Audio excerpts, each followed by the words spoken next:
This is One-on-One.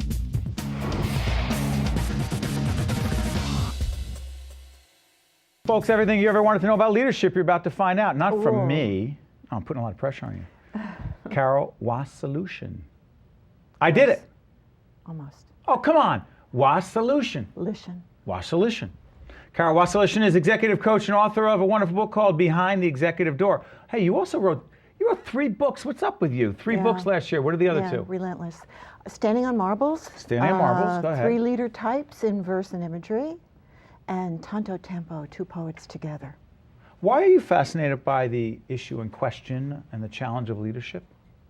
Why am I challenged by it? Not challenged, but why do you think about it so much?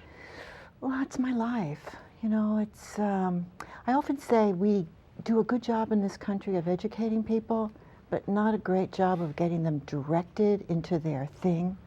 And I got well directed, and it was in the direction of studying people, especially leaders. Your background is in psychology? In journalism first. Okay. We all come to the leadership question. Those of us who study it, think about it, struggle with it. Different backgrounds. I told you mine with a journalism background, but a doctorate in rhetoric, organizational communication, interpersonal communication. I'm a student of it mostly because I get it wrong, you know? Not just, you know, I get leadership wrong. I get leadership wrong. I think about it all the time, mistakes I make, mistakes other people make, and so my case studies are driven by what we learn from people's mistakes. Your philosophy and your approach is largely based on, as I understand it, that there's an emotional side, an EQ, if you will. Daniel Goleman talks about this a lot, that our EQ is way off. That for a lot of leaders, they're not in touch with that side of it?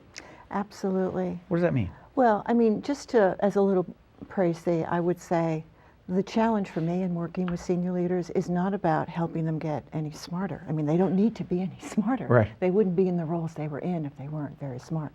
It's to help them evolve the emotional side of their competencies, and that's where the rub is. Give me an example. Well, I mean, not to pick on men, but in our society, they're not socialized, you know, What to does see that their, mean? you know, to use their emotions as an asset. I mean, they're socialized in a very different way. And in this 21st century business climate, I think it's very difficult, especially if you're leading a global company, to do that in a lopsided kind of way, where you're overly developed in terms of left brain capability and underdeveloped in terms of right brain relational capabilities. I hear you. Yeah. Respectfully, I'm going to play a little more devil's advocate than I usually do here. I thought this was going to be a friendly interview. It is a friendly interview. But I will say, since you raised the issue of gender, I did not, you did.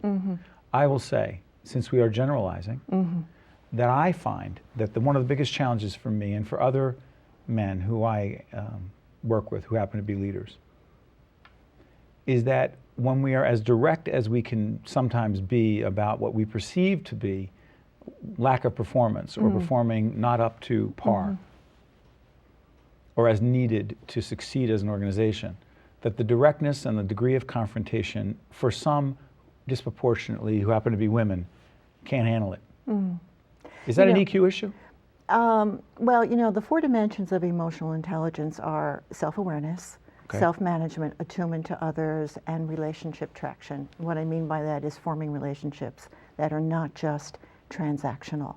Right. And so, you know, when I think about feedback and when it works and when it goes well and when it doesn't, there is something about the quality of the relationship, what the connection has been, you know, from the get-go. And if it's been collegial, if it's been open, if it's been transparent, I think the issue of feedback or the way feedback happens and is received and is used is a lot smoother, regardless of gender. But I don't want to get down History matters. I don't want to go down the, yes, history does matter. So I don't want to get us to get sort of down the rabbit hole of gender. Frankly, what I would say about gender from a leadership perspective, given the world we're in right now, we need to stop the gender conversation. We need gender blending. Explain that. We need to talk about our respective personality assets, be it emotional intelligence or anything else that we bring to work that helps us do what we need to do. But you've also talked about poetry. I have talked about poetry. Why? How? And leadership. Explain that to me. Well, you know, it all started with my challenging myself, because you know I'm a writer. Yes. To tell an executive story in 12 lines. Right? I thought, how can I do that? Wouldn't Sure. that be great? That I could make these stories accessible in a way that hasn't been done before. And so that's when it started. So now add to that the power of metaphorical thought.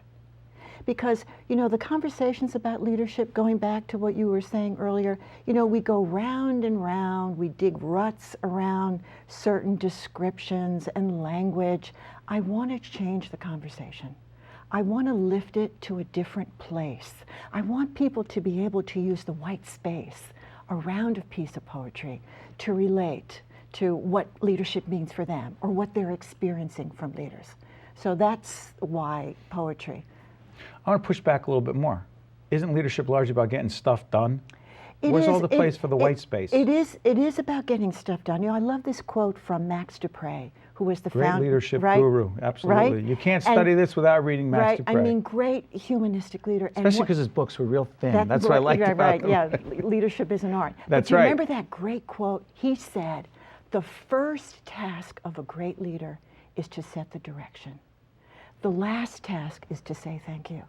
And in between, he or she is a servant leader. That's right. And to me, that is the essence of it. That clarity of that direction, that being flexible and accessible and responsive enough to meet people where they need to be met while they're on the paths of doing what you want them to do, and then being grateful at the end. You know, you say unexpected, behind the executive door, unexpected lessons for managing your boss and career. That's the thing that you might be able to tell that a disproportionate number of the leaders on our team happen to be women. Okay. Here? They're all over the place. Here. People who run the cameras and these gentlemen and I, we know our place. Many of the women here were very curious about the part of managing your boss and career. What are you telling people to manage their boss? Because I think people need to be empowered. This book is really the purity of my intention with this book is about giving people an empowerment tool. And so rather than another book about 3 ways you can be the greatest leader on the planet, I wanted to turn that around and say, you know what, given the type of leader you have, here are some clues about how you could make that relationship. And you said there were 3 types of leaders. 3 types. Go ahead. Remarkable, yes, perilous, and toxic. And so the clue or the cue to managing a remarkable boss is what I call the power of reciprocity. Instead of the question, what's in it for me? It's the question of what's in it for us. The clue about managing the perilous boss is trying to minimize his or her sense of unrequited work. And the cue or the clue to managing the toxic boss, it's actually more about surviving the toxic boss. So it's either peerage, so forming tighter bonds with people who are also in that toxic system with you, or planning your escape. You love thinking about studying leadership and also helping people. I do. It's great work. It's rewarding, isn't it? Bounding out of the bed at 5 o'clock every morning. Yes. Yeah, right. You think about these things and jot them down, don't you? Do I jot them down? Well, I'm jotting. Yeah, I'm jotting obviously. and jotting. I can't Carol, stop jotting. plug the 3 books again, Carol, Yes. real quick. Behind the Executive Door, Standing on Marbles, and the last one? Tanto Tempo, 2 poets together. Carol, I want to thank you so much for joining us. Thank you. I will add these proudly to my leadership library, Thank you. right next to Max Dupre Study well. and John Maxwell. And John Maxwell. Good stuff. Thank you very Excellent. much. Appreciate it. Stay right there. One-on-one will continue right after this. Stay with us. Funding for this edition of One-on-One with Steve Adubato has been provided by Barnabas Health, Qualcare Inc., the law firm of Gibbons PC, Verizon Communications, and by TD Bank. Promotional support provided by The Record, North Jersey's trusted source, and northjersey.com. Transportation provided by Airbrook Limousine, serving the metropolitan New York, New Jersey area. One-on-One with Steve Adubato has been produced in partnership with St. Joseph's Healthcare System.